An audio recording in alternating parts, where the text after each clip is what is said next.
Desde los inicios de nuestra historia han existido librepensadores y científicos, líderes cuyas ideas han ido en contra de las creencias establecidas. A estos hombres y mujeres se les ha conocido a lo largo de la historia como herejes. La palabra hereje viene del latín aereticus, que significa opción. En este podcast queremos tomar como base la opción de pensar diferente, la libre indagación, la actitud abierta y la búsqueda de las ideas por su propio valor para analizar de manera crítica nuestro entorno. Nosotros somos Lola Montalvo, Ale Durán, Bobby López. Y esto es Herejes, el podcast. ¿Qué tal, mis estimados herejes? Bienvenidos a su podcast. ¿Cómo están, Lola y Ale? Hello. ¿A qué Ale le hablas? Más bien Alejandro Durán, porque hoy tenemos como invitado a otro Alejandro. Es abogado, es argentino y es muy gracioso. Denle la bienvenida a Alejandro Vázquez. Ale, ¿cómo estás? ¿Qué onda, Ale? Hello. ¿Cómo les va? ¿Cómo les va? No me hago cargo de lo de muy gracioso, ¿eh? Abogado soy. Eres nuestro comediante invitado. Abogado, no, eso de ninguna manera. Soy un fanático del humor, nada más.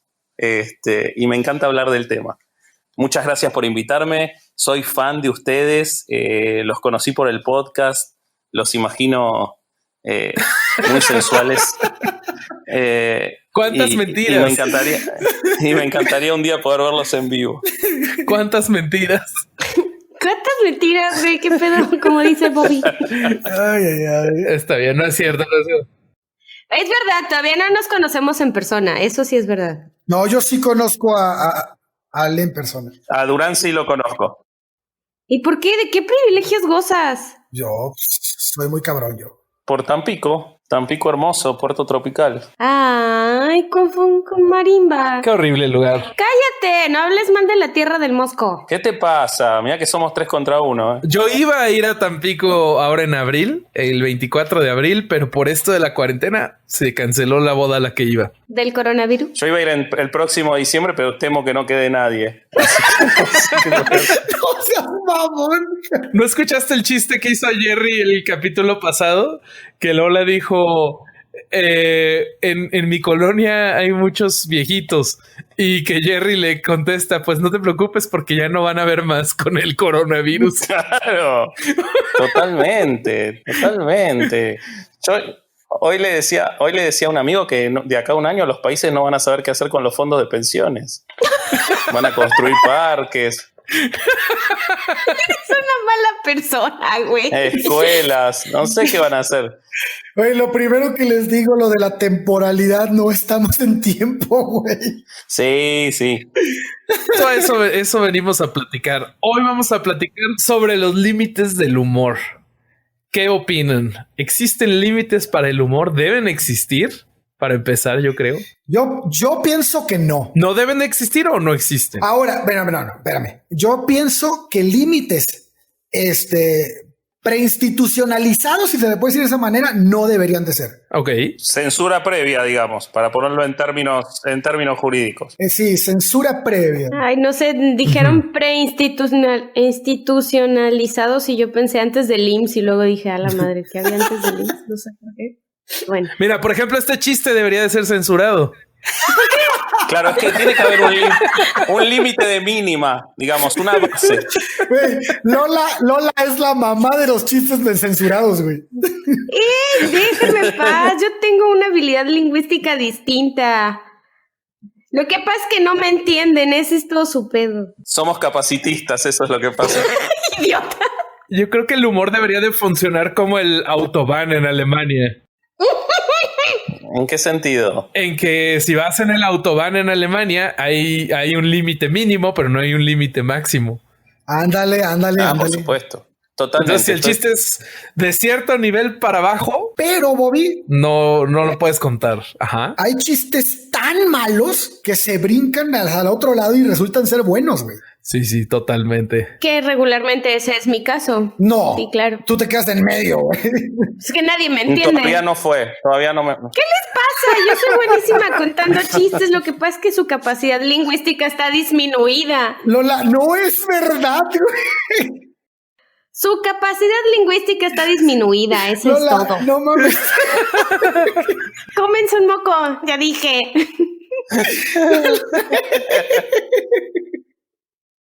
A ver, perdón, yo creo que desde ya que no puede haber límites prefijados y tampoco creo que pueda haberlos posteriormente, porque los límites posteriores en el humor para lo que dijo uno son límites prefijados para el que venga después. Claro.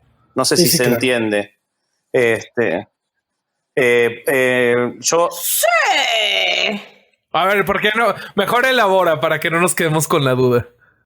Yo hoy le ponía, hablaba con Ale antes de empezar, y le ponía el ejemplo de que si, por ejemplo, Dave Chappelle es probablemente hoy el comediante más importante de los Estados Unidos.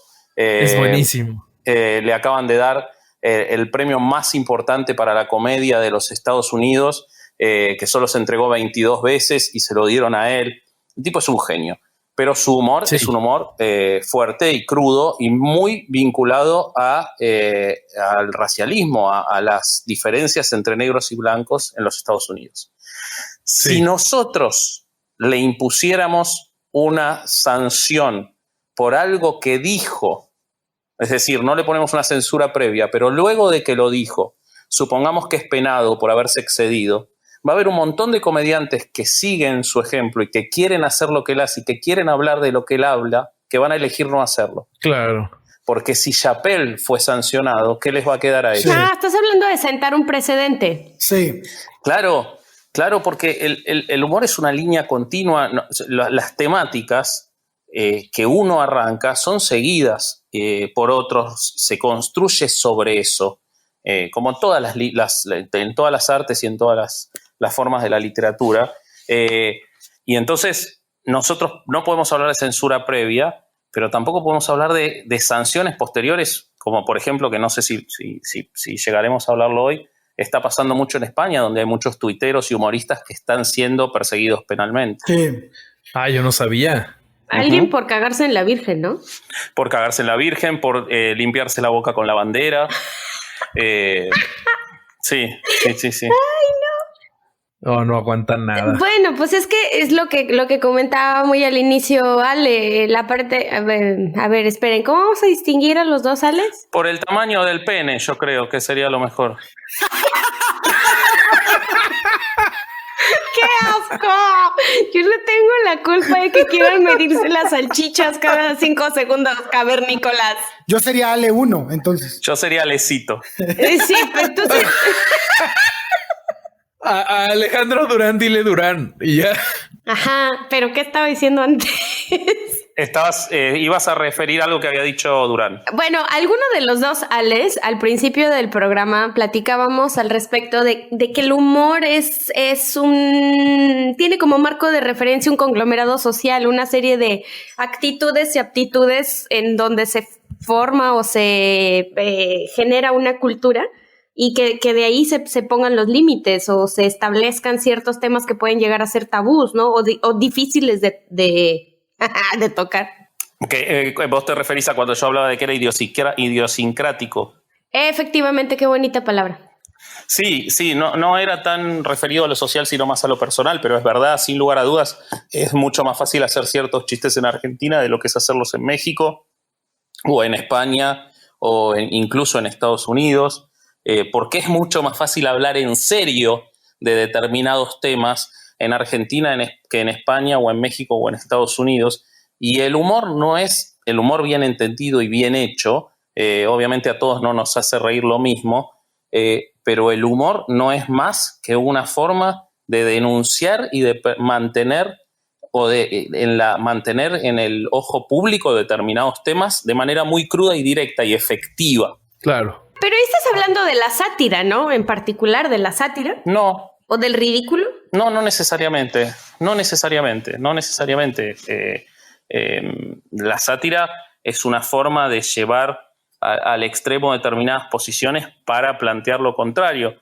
Pero vos podés hacer referencia. De hecho, los grandes comediantes trascienden por lo que dicen en broma, pero que están hablando en serio. O sea, la sátira es como el 69. ¿Qué? Me preocupa cómo estás haciendo el 69, Lola. No mames. Pues es que dijo que en el sentido contrario, pero hacer lo mismo, pero, o sea, no. Ustedes se dan cuenta de que hoy se les termina el podcast, ¿no? Después de esto no van a poder volver a hablar. Nunca más. Al contrario. De los horrores de la iglesia, nada. Esto pierden toda seriedad. Pero es que pareces el programa. Tanto pinche encierro nos vuelve locos, güey. En este momento la mitad de los oyentes están imaginando a Lola haciendo el 69. La mitad, y ahora todos.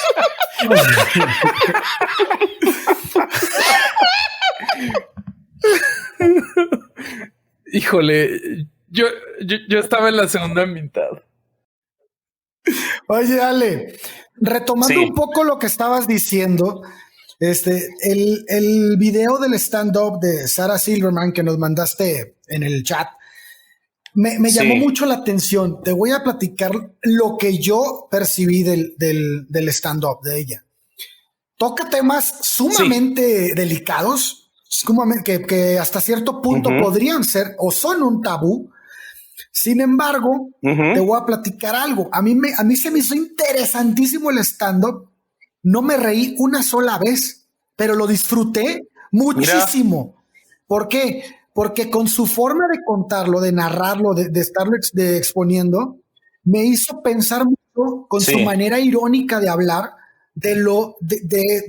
toca ciertos puntos que no se pueden tocar de esa manera, partiendo desde otra plataforma que no sea el stand-up. El pensamiento humorístico. A mí me pasa eso con Dave Chappelle. Totalmente, y con George Carlin probablemente el más y grande Gervais de todos. También. No, a mí Carlin y Gervais me matan de risa. Pero ¿qué opinan, por ejemplo, de Mau Nieto? Es un comediante, es un estandopero mexicano, es de Ciudad de México, hizo una serie de chistes respecto del no me acuerdo si era el machismo, eran chistes machistas. Pero entonces, y a él lo tumbaron en redes. Y entonces él dice, bueno, ¿y por qué? Híjole, yo solo por su bigote no lo puedo tomar en serio. No, pero, yo no lo conozco. No lo conozco. No, pero conozco. Bueno, pero no importa, o sea, no tiene nada que ver si lo conocen o no. Simplemente el punto es que la gente lo tumbó de las redes. O sea, no lo tumbó, pero lo atacó demasiado. ¿Pero por qué, Ale? ¿Por qué lo atacaron? ¿Qué dijo? Pues hizo chistes así como el que hacemos de repente de vete a la cocina, así te cuenta. Mándame a la cocina, Ale, como se debe hacer. Ándale. Yo les tengo un ejemplo que lo tengo bastante fresco. Ricardo Farril, creo que es su último especial, hace un chiste sobre pedofilia. Y lo que dice es que estaba en un parque cuando está contando el relato del chiste, y dice que ve a un niño y que se empieza a masturbar o que se le para, algo así. Y lo repite como 4 veces. Entonces la gente de eso se súper ofendió. Igual lo estaban intentando tumbar de todos lados y gente ofendida por todos lados. Entonces, sería similar. Yo creo que eso tiene que ver mucho con lo que ya comentamos en pláticas previas del timing, de cómo se prepara un chiste, qué tiene que hacer un comediante para poder tener esta sincronía, para que realmente sea chistoso sin ofender a nadie, porque platicábamos con los patrones al respecto de cómo el mexicano puede ser muy sentido, pero después de un periodo de luto se ríe hasta de su mamá. Entonces... Sí, yo igualmente me parece que el tema del timing tiene que ver con la calidad del humor. Claro. No tiene que ver con si por eso debemos limitarlo o no. Claro. Un chiste puede ser malo, un chiste puede no tener el timing correcto. De hecho, volviendo al bloque de Sarah Silverman, que yo les mandé, que se los mandé, son 14 minutos para los que están escuchando. Está en YouTube, es un resumen. Ahora después voy a buscar de cuál de sus, o después le paso a Bobby la referencia de cuál de sus stand-ups. Les ponemos el link en la descripción. Sí, y en el cual ella hace un ejercicio que es decir los chistes más desagradables que pueda decir, muy bien contados, fuera de timing absoluto, y funcionan. Funcionan porque son buenos y porque están bien hechos. Y sin duda son ofensivos para el que quiere ofenderse, porque la ofensa no es un concepto ni un criterio objetivo, es una subjetividad. Yo me puedo ofender por algo que a otro le causa gracia, y ese timing lo único que va a hacer es que masivamente pueda ser más aceptado, pero no quiere decir que no haya una minoría a la que le cause gracia en el mismo momento en el que está ocurriendo, que es lo que en general le pasa a los comediantes. A los comediantes no se les ocurre el chiste transcurrido un ciclo de tiempo, se les ocurre en el momento en el que está pasando la tragedia, pero eligen no contarlo para cuidar ese chiste y para que les sirva después con un público mayor. Pero aún si se contara en el momento, creo que plantear límites porque el tiempo no fue el adecuado, el famoso too soon de los americanos, yo estoy convencido que es inadecuado y es violatorio de nuestra libertad de expresión, y además es inocuo porque lo único que va a lograr es que esos chistes se trasladen a un lugar más subterráneo pero sigan existiendo.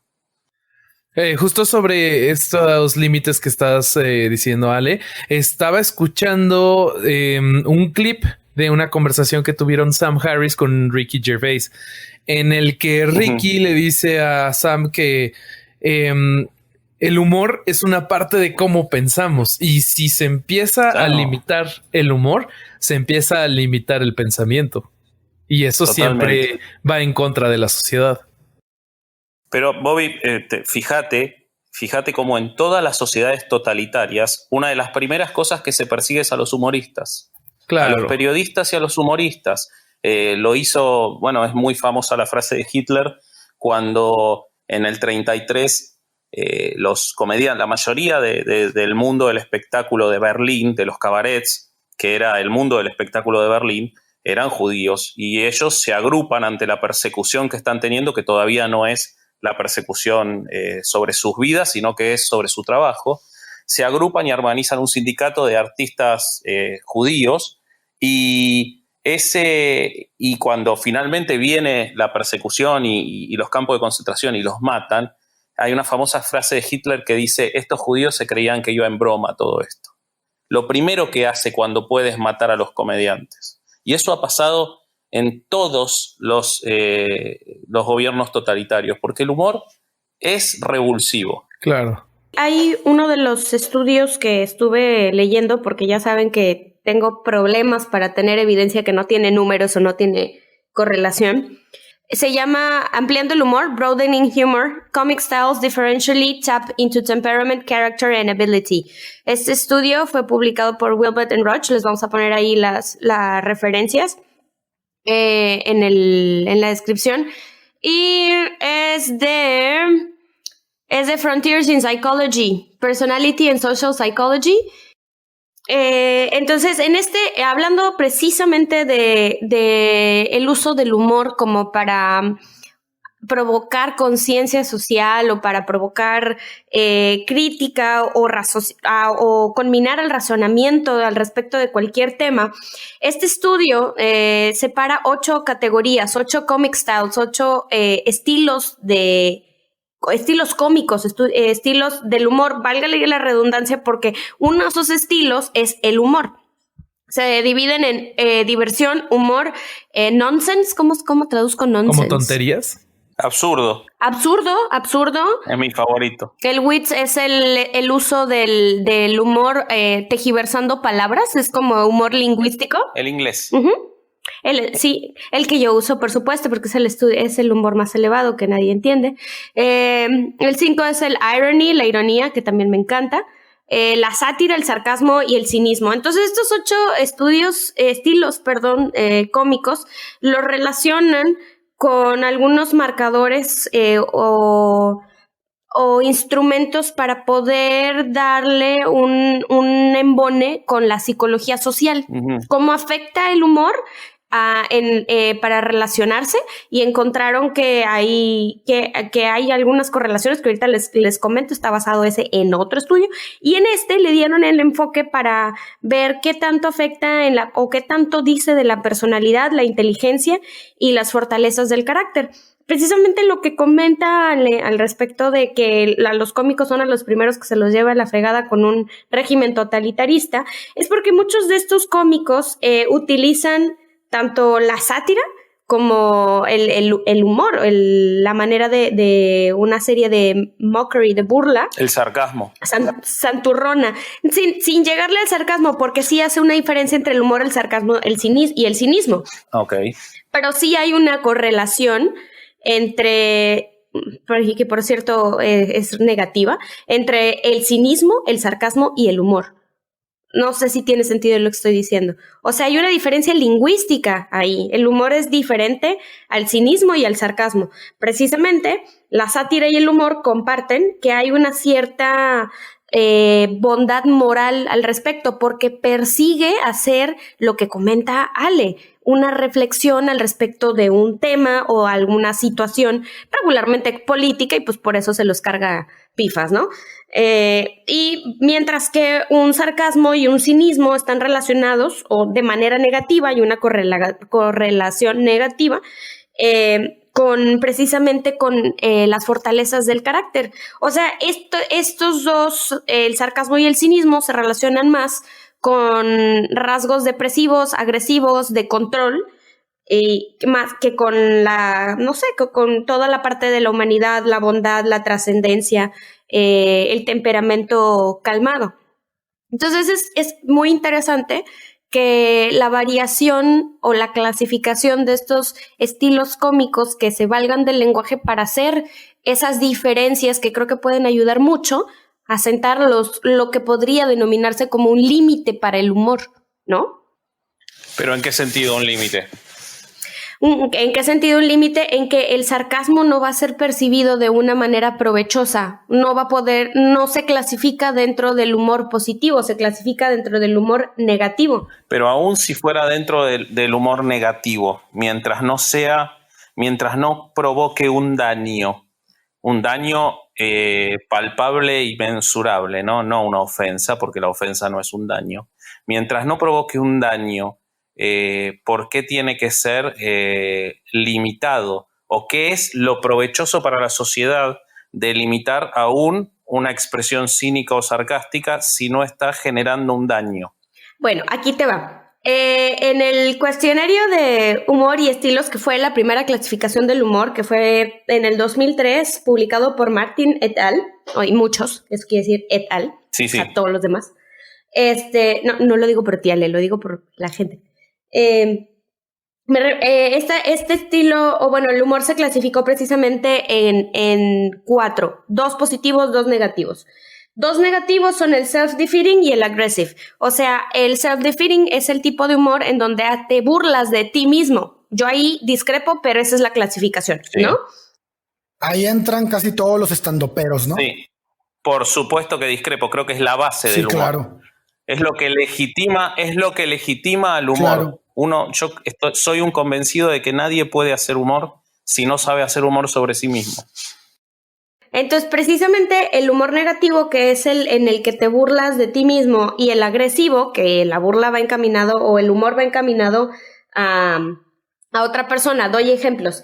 El self-defeating, en donde tú te burlas, dice: yo hago a la gente reír burlándome de las cosas en las que yo me equivoco o las cosas que yo hago mal. Mientras que el agresivo es cuando alguien se equivoca, nunca jamás lo vuelves a dejar en paz con ese error y se lo sigues dando una y otra vez, ¿no?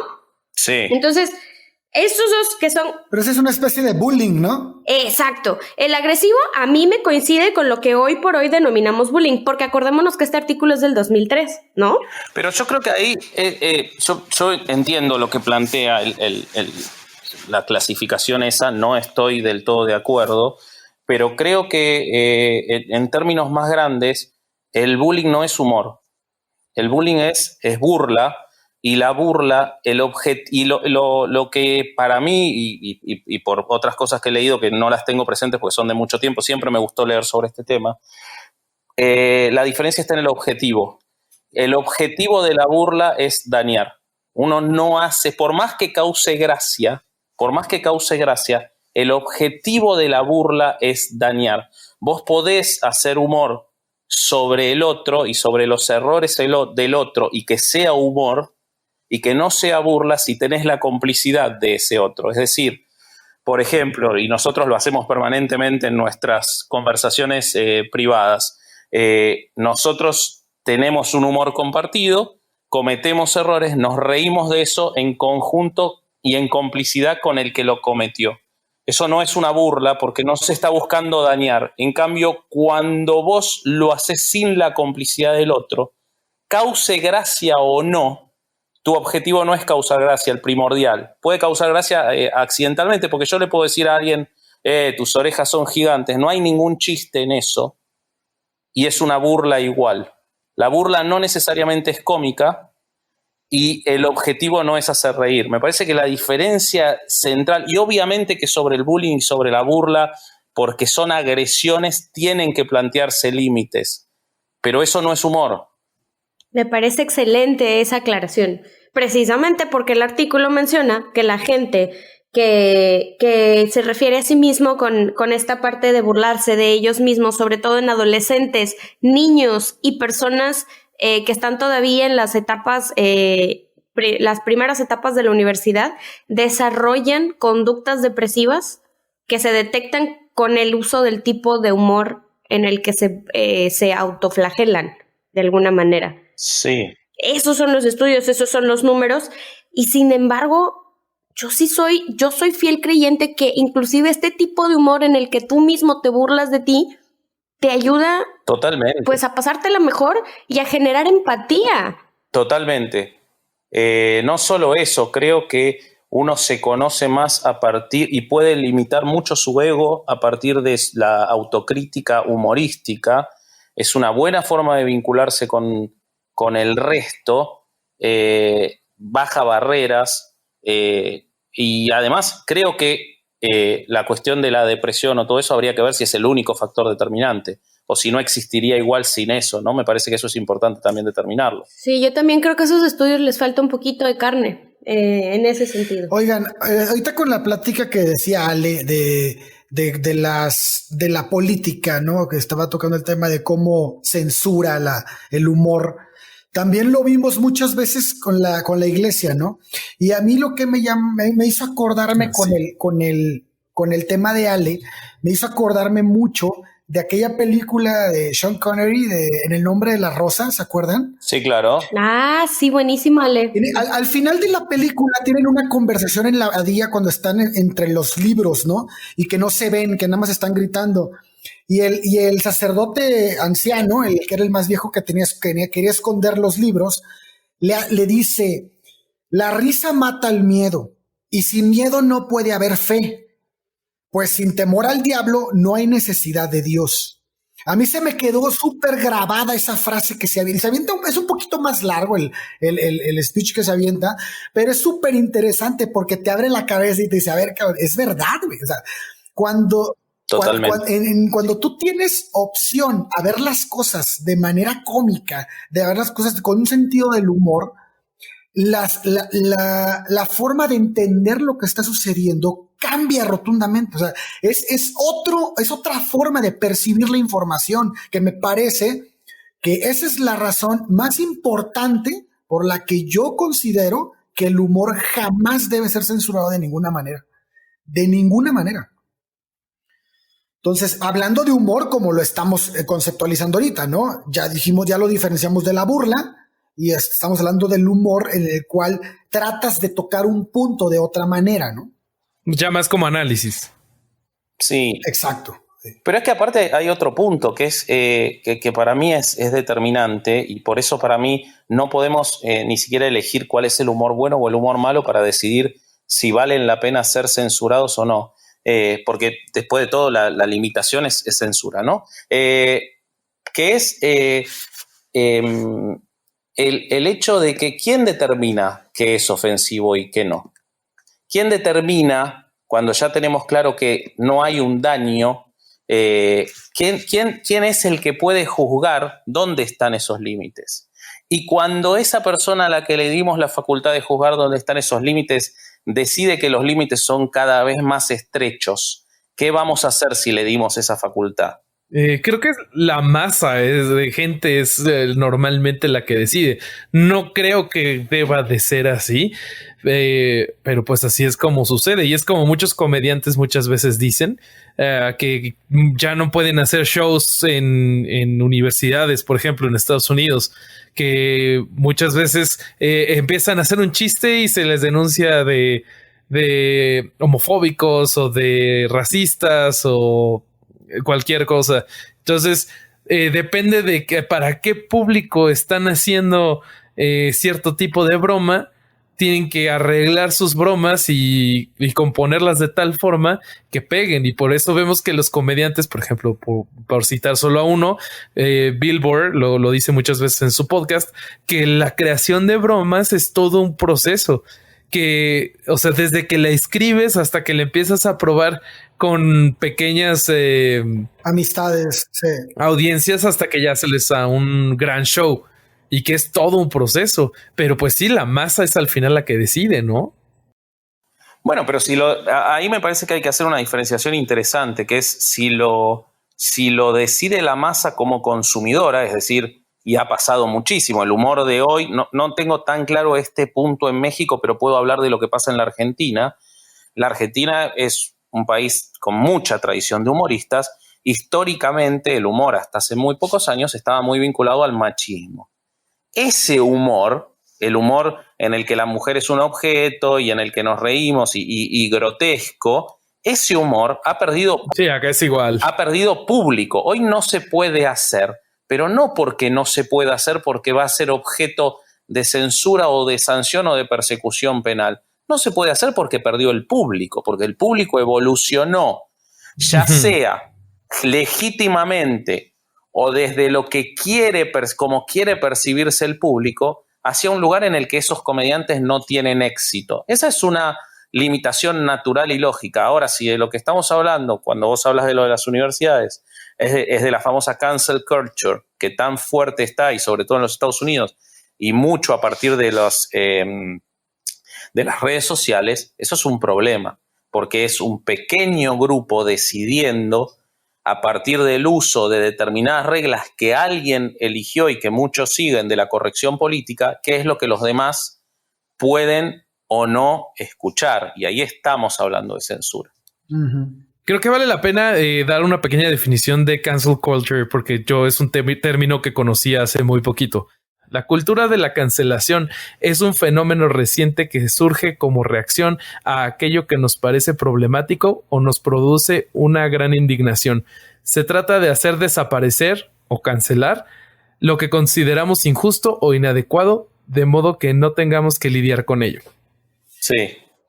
O sea, es como un poquito evasivo este tipo de censura, ¿no? O sea, ¿por qué? Porque te causa escozor de alguna manera, en lugar de ponerte a analizar por qué es que te causa escozor o por qué es que te molesta, solamente lo baneas.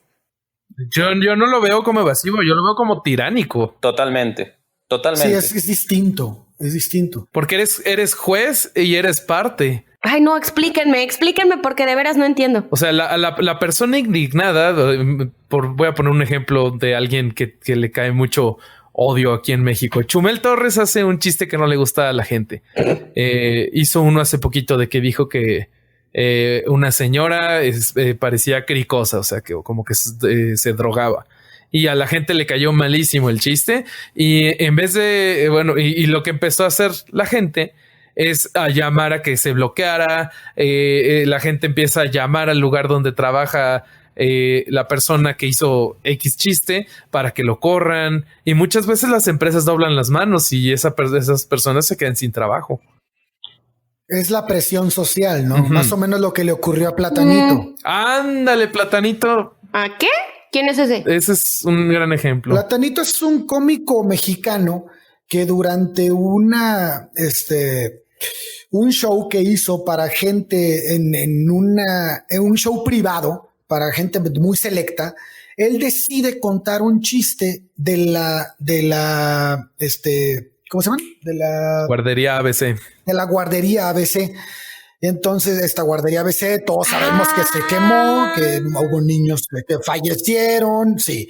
Entonces, él hizo un chiste como del pollo rostizado, Yo me acuerdo del chiste. refiriéndose a los niños.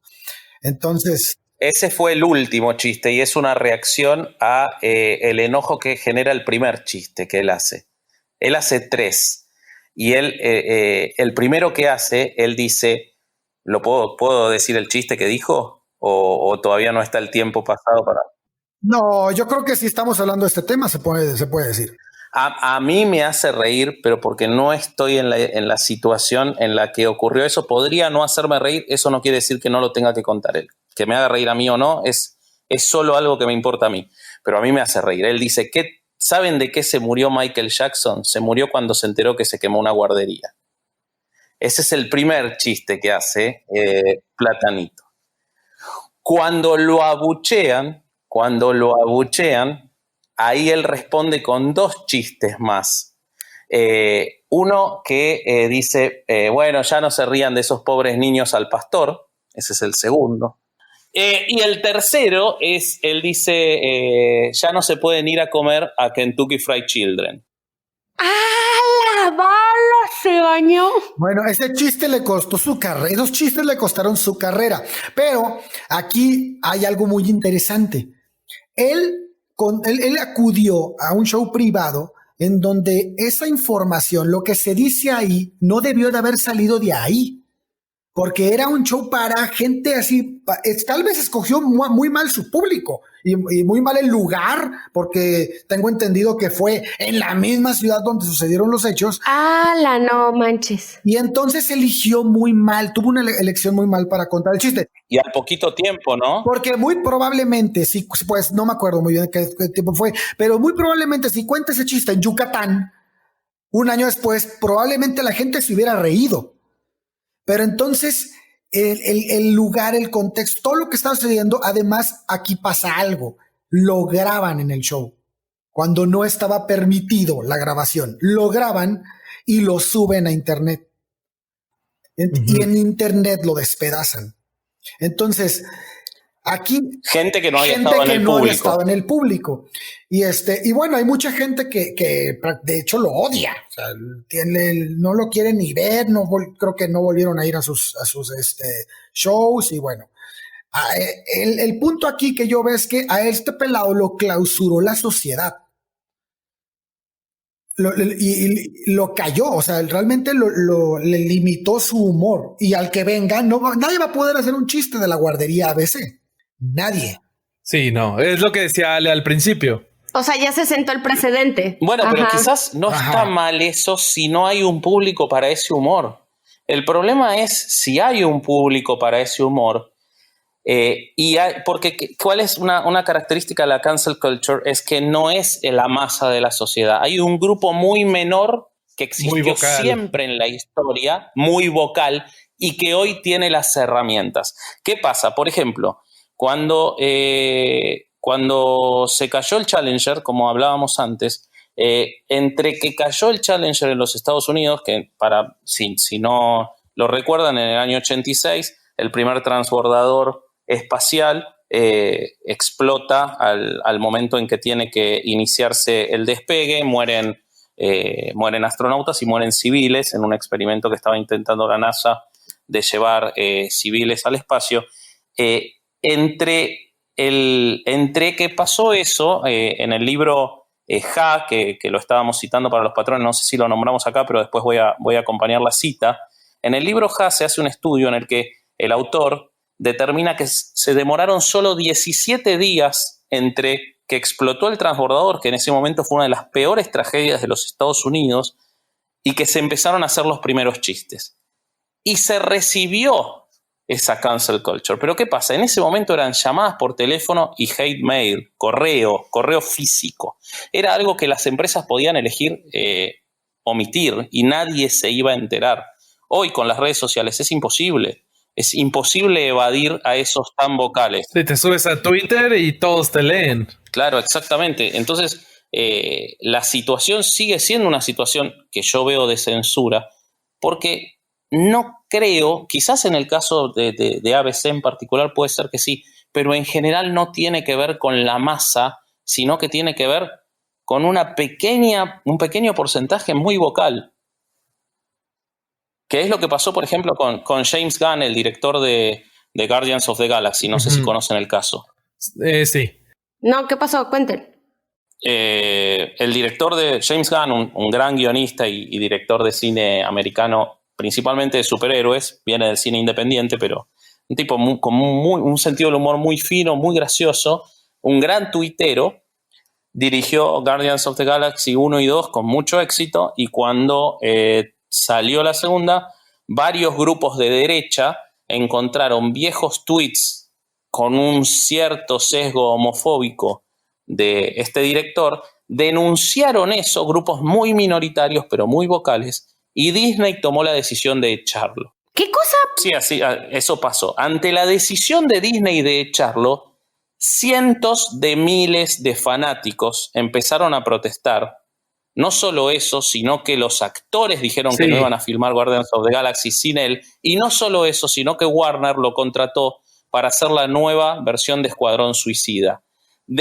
Y terminaron volviendo a contratarlo para hacer Guardianes de la Galaxia 3. Lo cual demuestra que esos grupos de la cancel culture no representan, en la mayoría de los casos, al grueso de la sociedad, ni siquiera los propios consumidores. Pero ¿se fijan que aquí hay como un cierto parecido con lo que platicábamos en temas anteriores de la desinformación?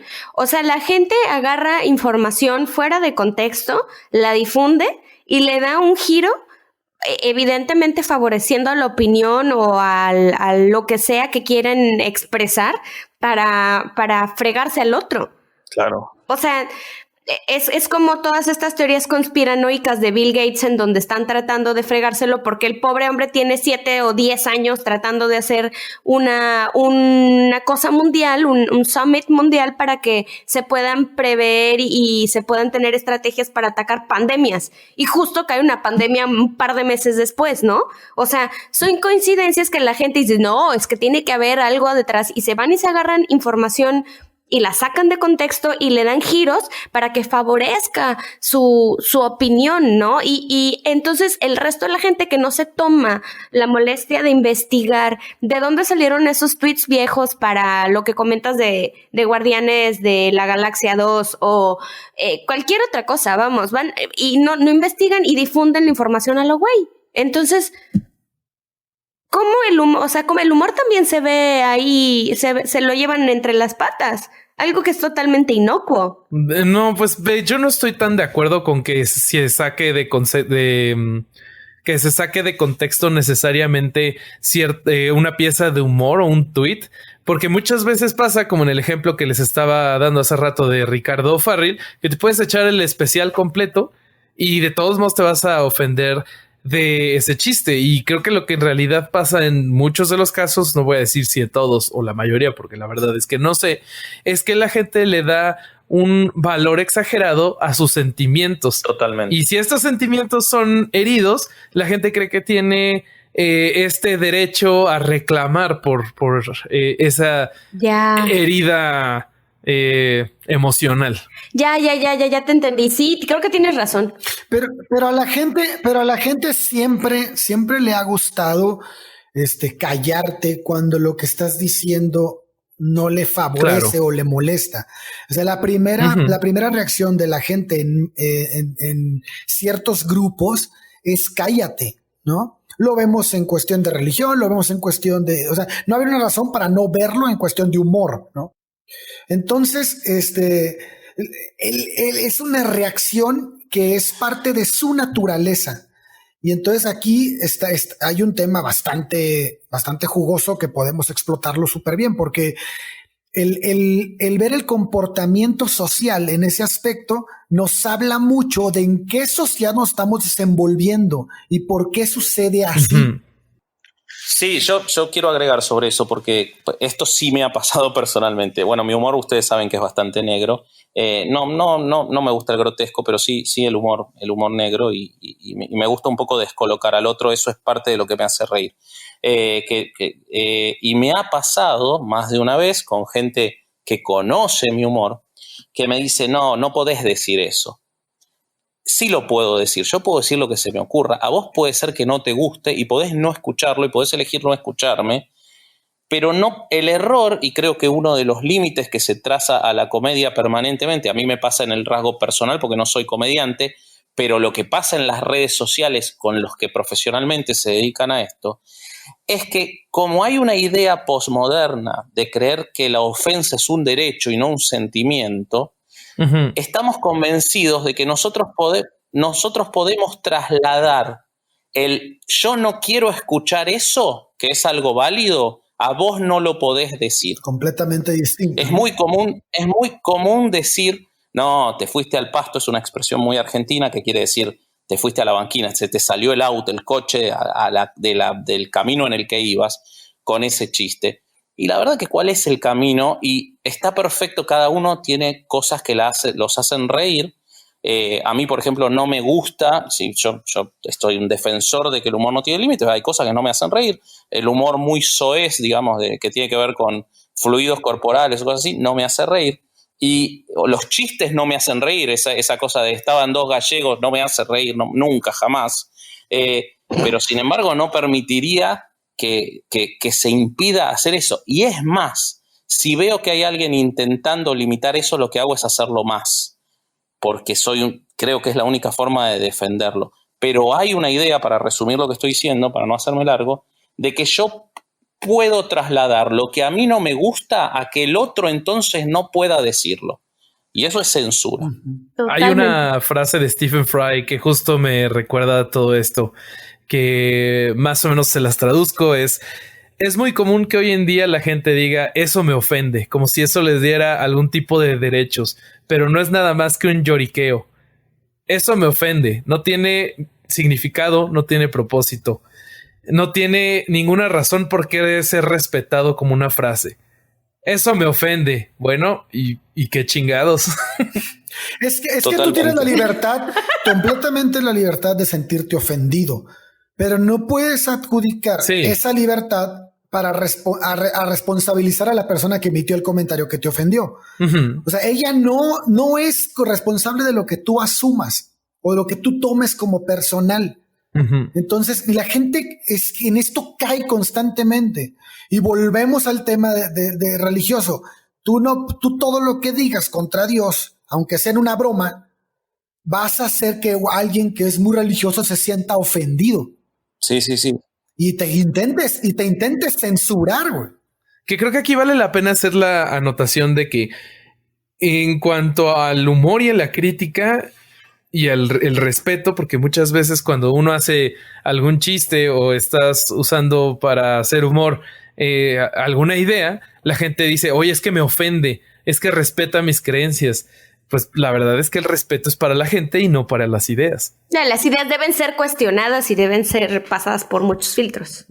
Y el humor es una forma muy efectiva de eso. La cantidad de ateos que han salido gracias a los monólogos de George Carlin debe ser infinita. Sí. Yo me puedo contar, por lo menos en mi adultez, del raciocinio de llegar a mi antiteísmo a partir de George Carlin y después de ahí construir sobre autores serios, si queremos decirlo, porque creo que Carlin era absolutamente serio en su comedia.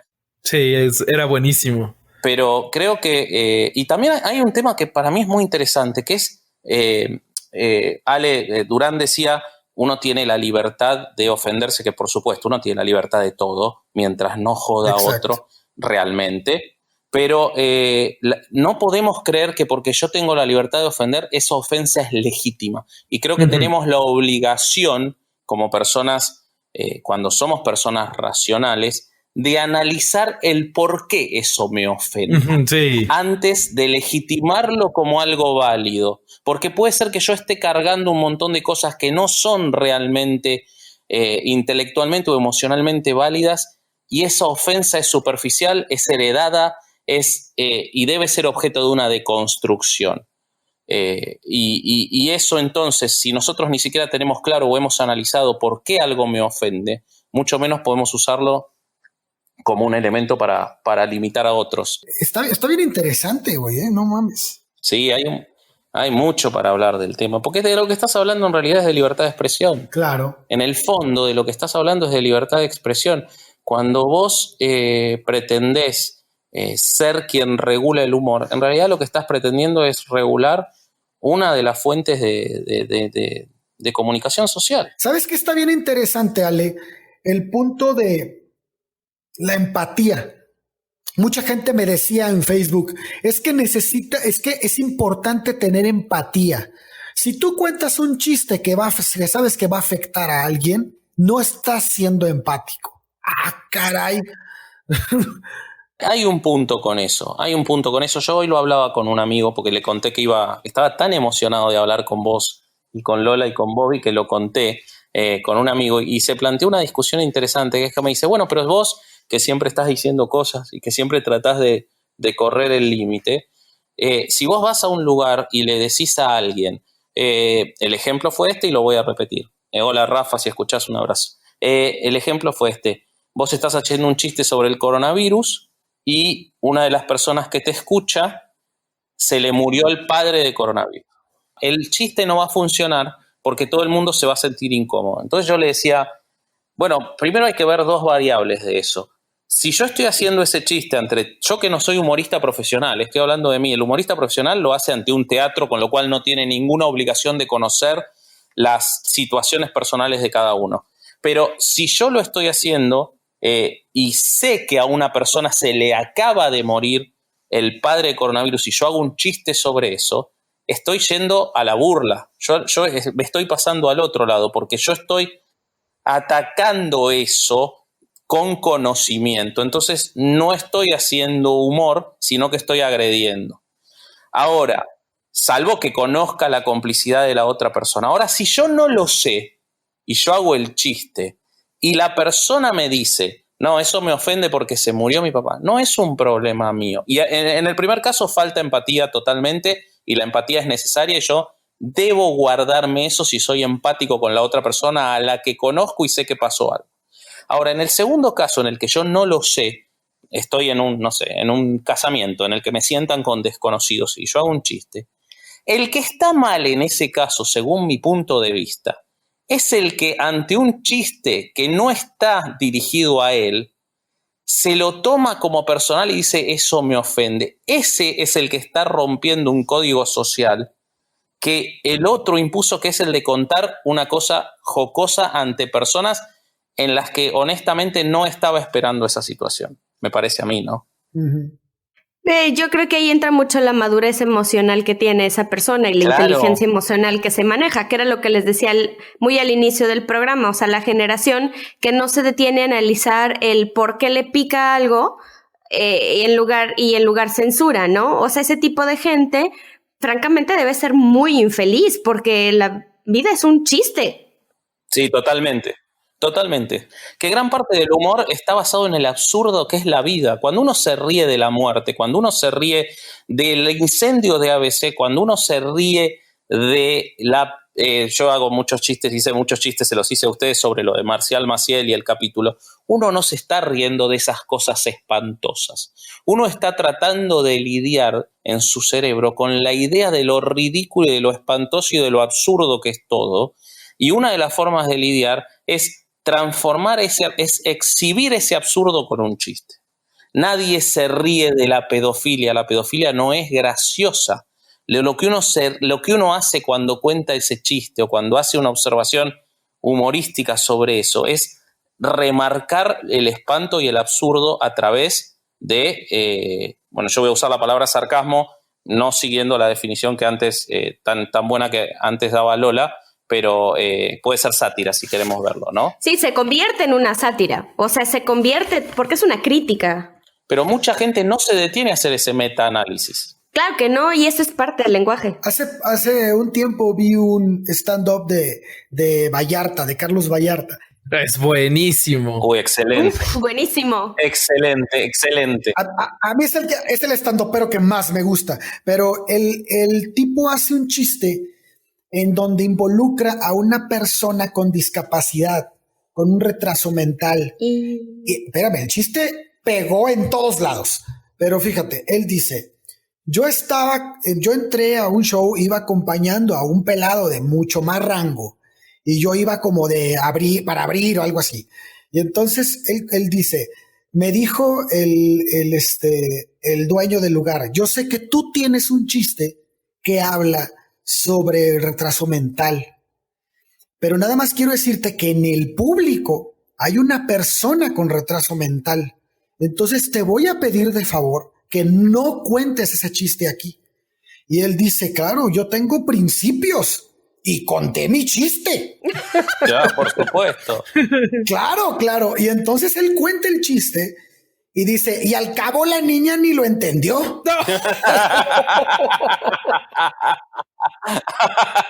Chihuahua.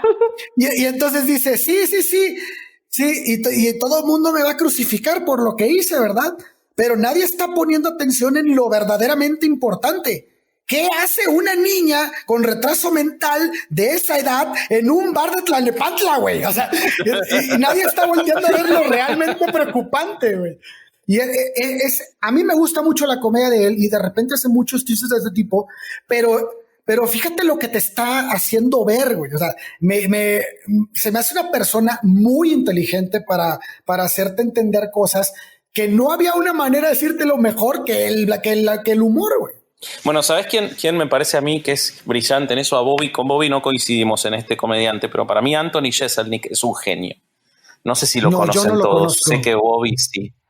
Anthony Jeselnik es una persona cuyo objetivo es ponerte en un lugar en el que vos no creías jamás que te ibas a reír de algo y hacerte reír. Ese es su único objetivo. Lo que vimos de Sarah Silverman, pero llevado a un extremo.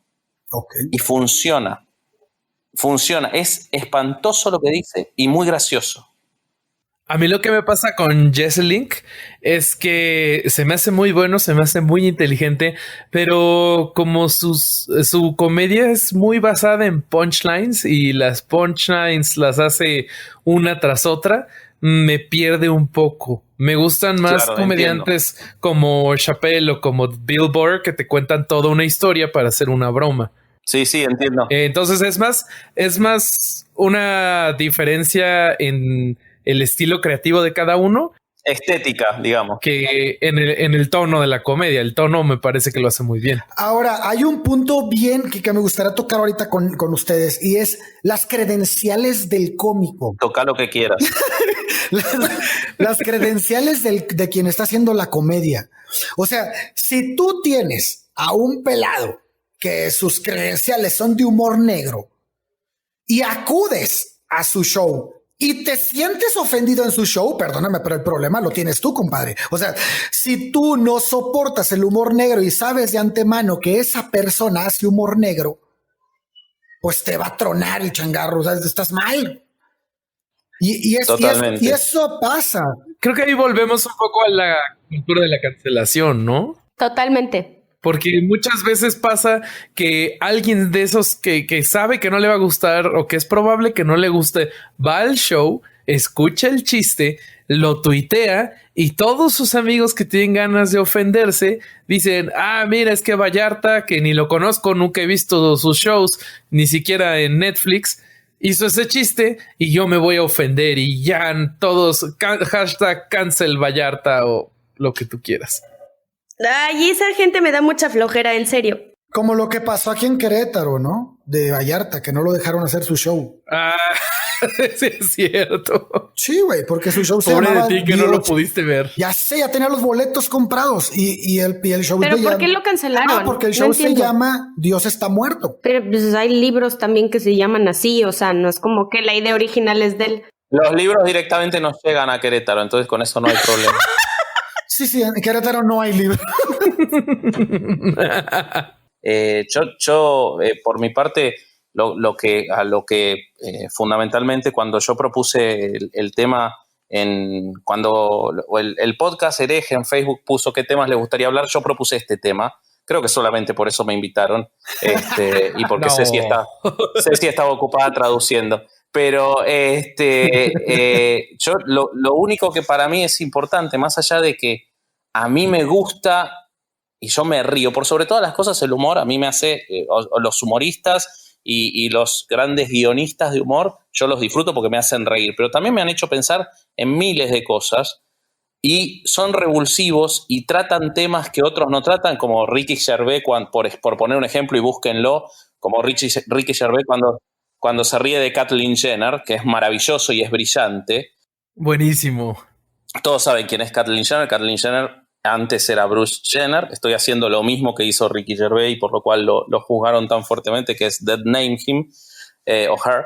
Es una mujer trans que antes era un competidor olímpico, muy famoso cuando era Bruce Jenner, padre de las... Fue hasta comentarista y todo, ¿no? Claro. Y él, cuando todavía era él, en febrero del año 2015 tiene un accidente de tránsito en el que mata a una mujer. Uh-huh. Prácticamente por responsabilidad de él, si bien se cerró civilmente y no se llegó a condena penal. En abril de 2015 se declara mujer. Sí. Entonces Ricky Gervais, inmediatamente después de eso, en los Globos de Oro, dice... bueno, y acá está Caitlyn Jenner y estamos muy contentos de que esté Caitlyn.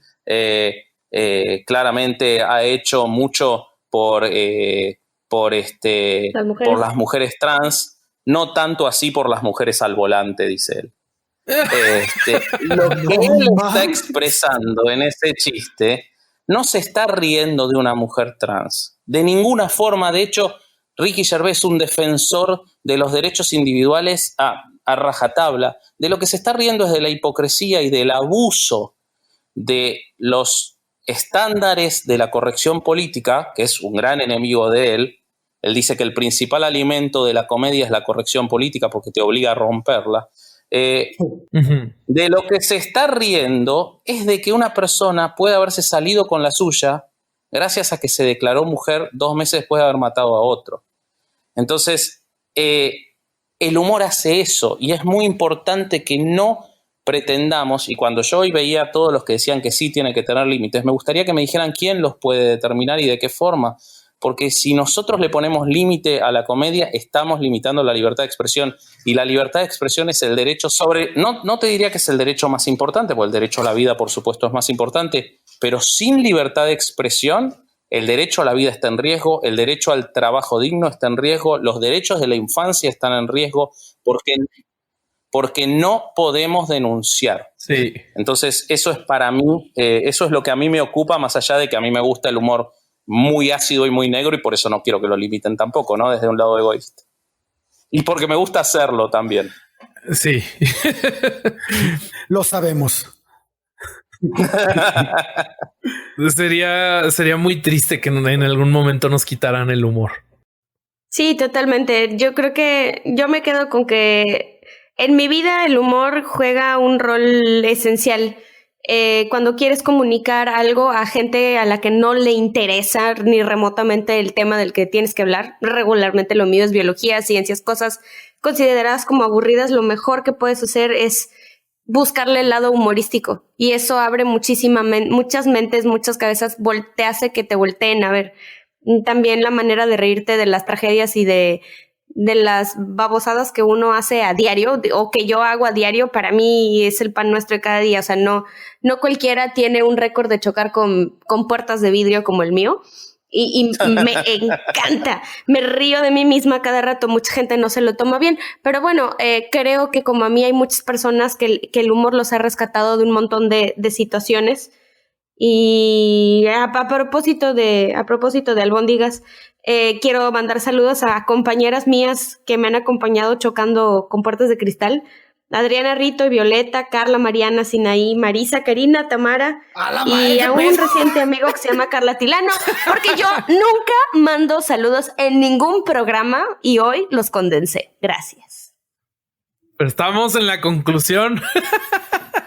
Ya concluí, compañeras del humor, esa es mi conclusión. Ok. ¿Ya ven que se hizo chistosa?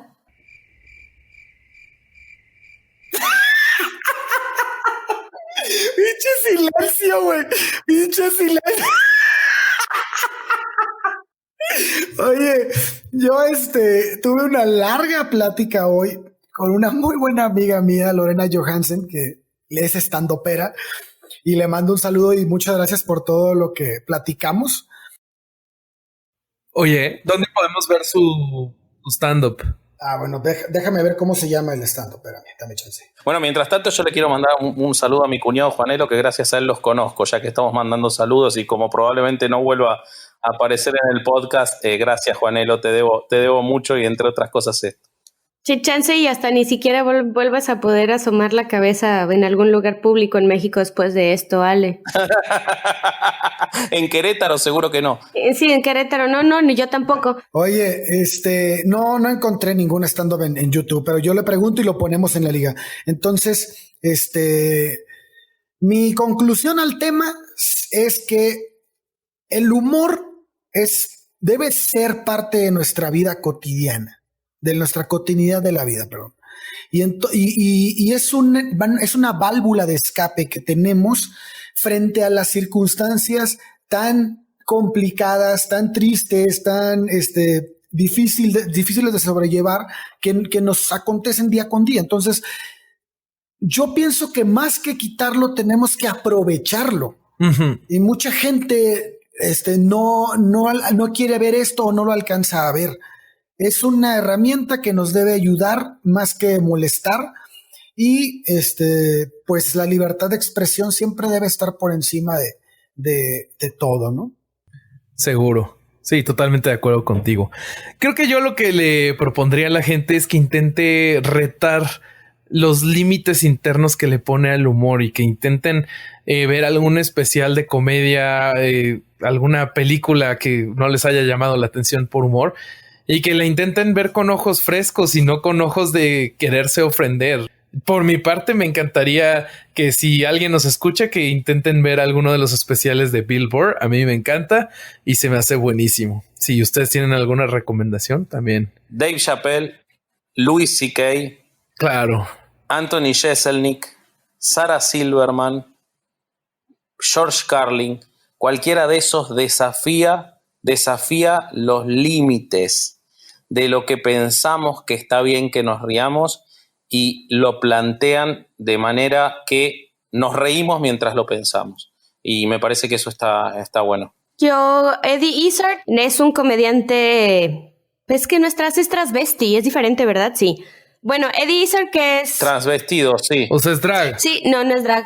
Es Eddie Izzard, que es un comediante transvesti inglés que tiene un humor en el que utiliza mucho su cuerpo. Es muy gráfico en ese sentido.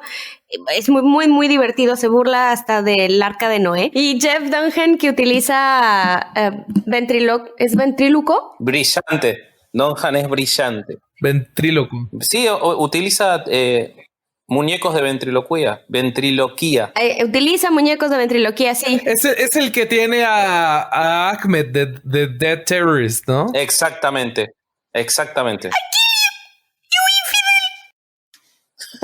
Creo que lo hace un poco menos agudo, pero por ahí va. Eso no se puede escuchar en todos los equipos, ¿no? Lo que acaba de pasar, hay gente que no va a escuchar el agudo de Lola. Sí, no se puede escuchar. Las frecuencias muy altas. Ustedes ya no lo pueden volver a escuchar, ya perdieron esas frecuencias. Si lo vuelve a hacer, ahorita lo está haciendo y ya no lo podemos escuchar. No es cierto, les canto en ardilla. ¡Eso es bullying! ¿Es bullying o hay complicidad? Tú dime. No, eso es bullying. No me están preguntando cómo me siento. Solamente es bullying si no te da risa. Claro. Lola, si no me quisieras por bullying, ya me hubieras eliminado hace mucho tiempo. Lo pensé varias veces. Mentira, el acento me salva. Muchísimas gracias por haberme invitado. Los amo. Gracias a ti por haber venido y por darte el tiempo de estar aquí con nosotros, a pesar de la diferencia de horarios. Y por las risas. Sí, gracias, Ale. Son las 2 de la mañana, así que no tenía otra cosa más para hacer. Bueno, pues vámonos. Herejes, eso es lo que teníamos para este programa. Muchas gracias por escucharnos. Ya saben que si quieren escribirnos, estamos en herejeselpodcast@gmail.com. Si quieren apoyar este proyecto, estamos en Patreon como Herejes el Podcast también. Y tenemos una maravillosa página de Facebook en donde intentamos responder a todo. Muchas gracias y nos escuchamos en la próxima. Besitos. Besos. Bye.